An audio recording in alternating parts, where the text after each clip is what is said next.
What is up, my brothers and sisters? It's your boy, IMTHATREACTION, with another reaction, another video. And today, we have a new video. Somebody comment below to react to. And I will put my reaction, my soul, my love, my heart, my mind, my everything to this video. A lot of negative people commenting below saying that I'm faking and oh yeah, whatever. Dude, when I react to a video, I'm actually reacting to it.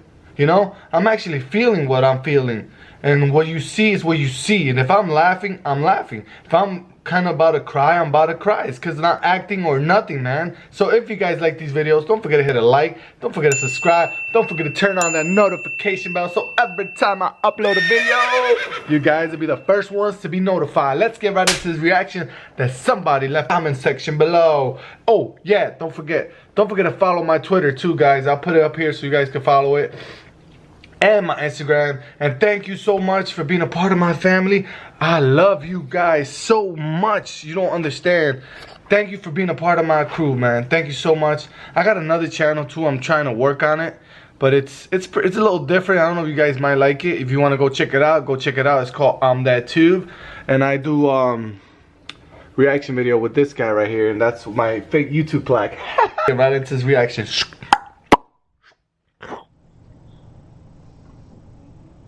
God of Moses, God of Jesus Christ, peace be upon him, and the God of Muhammad, peace be upon him, we're talking about essentially the only God that's worthy to be worshipped. No other God. Now, what would be the proof for this? I realize that we have a lot of detractors who will say, no, that's not true, I don't believe it.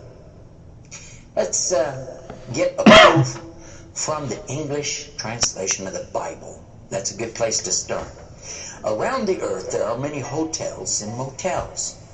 And almost every one of them that you go to, there's a drawer beside the bed that when you open it up, you'll find a book in there and you'll take it out. Now, what is that book? And you already know the answer. That's true. It's the Bible. It's the Gideon publication of the King James Version of the Bible. The Gideons are very proud of it because they've translated it into so many languages. If you'll turn a few pages right in the beginning, you'll find examples of the translation to Chinese and Korean and into Urdu, the language of Pakistan. You'll find it into Tamil. You'll find it translated into Afrikaans language, which happens to be the first. And the second language translated to is Arabic. And there is an example of each one of these languages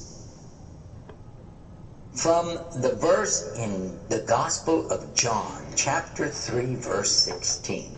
And you know it very well. For God so loved the world. That's how it begins. And if you look in the Arabic language, the example that they gave in that Bible, it says Allah. Allah. That's what it says. For Allah so loved the world. So if it's not the same God, then why? All over the entire earth, everywhere I go, I find this exact same word being used in the Bible of the Christians. Now you might say, well, what about the Old Testament?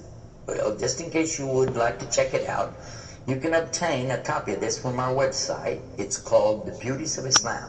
Let me spell it out for you. It starts with beautiesofislam.com. Go there and see for yourself. The example is right there. Page 1 of the book of Genesis, of the very beginning of the Quran. Page 1 has 17 verses. And there's the word Allah. Alif, Lam, Ha. 17 times. So just as it's the God for the children of Israel in Arabic language, and it's the God for the Arabs who are Christians, it's also the same God for the Muslims. The word is Allah. Why Allah? Why is it important to have this particular word, and why don't we have it in English? Now, I want to come to the etymology of the word. It comes from the word Ilah, and Ilah means God.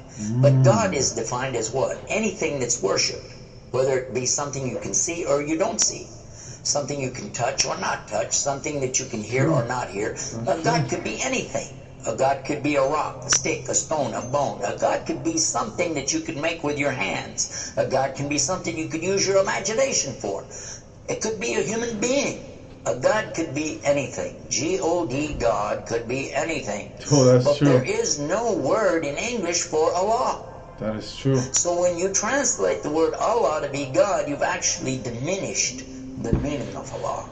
Oh. That's why whenever you translate the Bible from English to Arabic, you need to use the word Allah instead of God with a big G, which now gives us a clue to the problem. In the English language, they only have one word, God. Yeah, that's true. Little G-O-D. It means something worshipped. It could be idols, images, pictures, statues. It could be human beings. It could be anything. This is God's. Little G-O-D-S. But when you mean the God, you have to capitalize. Now I understand why you guys are saying. I understand it. Thank you guys for that. And you guys kept explaining it. And every time I say thank you God and thank you Allah, there's only Allah, not God. It's true, because God could be a thing or something. Thank you guys. I appreciate it. Appreciate it. See? It's the G. You See? have to make Learn a it. big G. Now what happens if you're going to start the sentence with the word God? You have to make a big G anyway, don't you? So you wouldn't know if it was That's true. God, big God, or God, a little God, just any Or old God. gods. You wouldn't know. That's true. Also, whenever you're speaking to someone, they can't see the letters, so when you say God, which God? What God are you talking about? That's true. In Arabic, though, it's clear. When you say Ilah, okay, he's talking about a God. Ilah. And Allah is an Ilah. Ilah. But he's also Al-Ilah, the only Ilah. And when you say Allah, this firms it up. And there's no doubt in anybody's mind that you're talking about the one and only God. The word Allah in the Arabic language cannot be made plural. Yeah, that's true. There can't be more than one. Okay, that perfectly fits the unique God of the believers, because there's not more than one. He's only one. That is true. There's no God beside God. Yep. Second point is this: it can't be made female or male. There's no gender to the word. In Arabic, all the words have gender. All words have gender. But this particular word is only having gender because of the Arabic language, not because Allah has gender. I'll give you an example. It always says like Allahu. This means Allah, He is. But when we say He, it's out of respect for Allah, because Allah is without gender, because He's not like His creation, not male, not female. Additionally, we find that the examples in Quran, for instance, when Allah is talking about Himself, you'll find it says Nahnu. Nahnu means we. And Allah refers to Himself as Nahnu. He also says Khalaqna. He says Khalaqna. What does that mean? He's saying that we created. And throughout the Quran you find Allah referring to Himself as we, our, and us. And right away you're going to say, okay, if that's not plural, then what is? In fact, this is the royal we, king or a queen, when they're giving decrees. We have it in English too, so you can understand. The king says, we decree the following, and he's talking about himself. It's the royal we. Now, I thought about this quite a bit, and I was trying to think, how could I give a better example? After all, most of us, myself included, never met a king, never met a queen, and so I'm not really familiar with that usage. Although it's there, I'm not sure what you're talking about. So then in studying the English language, we find that it's true that we do that when we speak to someone directly. Watch this. When I say, for instance, this cup. Okay. I would say, this is a cup. This is a cup of tea. I would say, this book is. I would say, those artifacts are. Those are. This is. These are. So I'm saying is and are. Did you catch this now? Yeah. These things are. Oh. This is. Now when I speak to a human being, how do I do this? Oh my. Well, I will say, you guys. That is great. All of you are. All of you are. A-R-E. But when I speak to somebody directly, do I say you is? No. Or you are? You are. I will say you are. Why? Simply because this is the respect, honor, and dignity that I'm giving. There's no plural there. When I say to you, you are my friend. Yeah. You are a lovely person. But why am I saying are? Why aren't I saying is? You is my friend. You is a lovely person. Yeah. You'll say, man, this guy doesn't know English Oh language. my God, that is so true. And in Wow. fact, that's how we can understand this usage of we and our when Allah is talking about himself. This is the same as when I say I. I don't say I is, I say I am. And again, it's to show the, not plural, but rather the specific nobility, dignity, and honor that you give to the one who's speaking about himself and to the one he's speaking to.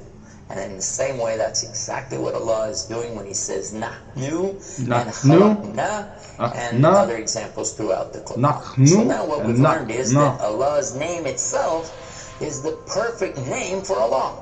It is something that is so fantastic. It sounds nice too. I like who it. He is and who he isn't. The one and only God. There's only none God. other like him. Yep. Nothing like unto him. Allah. And at the same time, the dignity, the royalty, the honor that's due him is contained in his name. Wow, that's true. Not like anything else. Not male, not female. And yet, he That's is something I didn't understand. the all Allah. Wow. That is amazing. Bam! Welcome back. Today I learned something real interesting and real knowledgeable, man. Something I didn't know. I was always saying God and Allah, thank you God and thank you Allah. Now I'm putting God to the side and I'm using the word Allah. Thank you Allah for making me understand the meaning and the saying of Allah. There's only one Allah, not God. That's a word. That's true what he was saying. Now I understand that. And thank you guys for dropping this below, because it made me learn the word Allah, what it really means and what is it about and why we don't use God, why we should use Allah. And I understand that. If you guys enjoyed this video and you found it helpful too, don't forget to smash that like button. Don't forget to subscribe. Don't forget to turn on that notification bell so every time I upload a video, my family, you'll be the first one to be notified. Today I'll be trying something a little different. I'll go out later and I'll be doing a little vlog of my town and what I do sometimes, you know, and what I enjoy. So hope you guys enjoyed this video. Thanks a lot for watching it and stay tuned for some more. We out of here.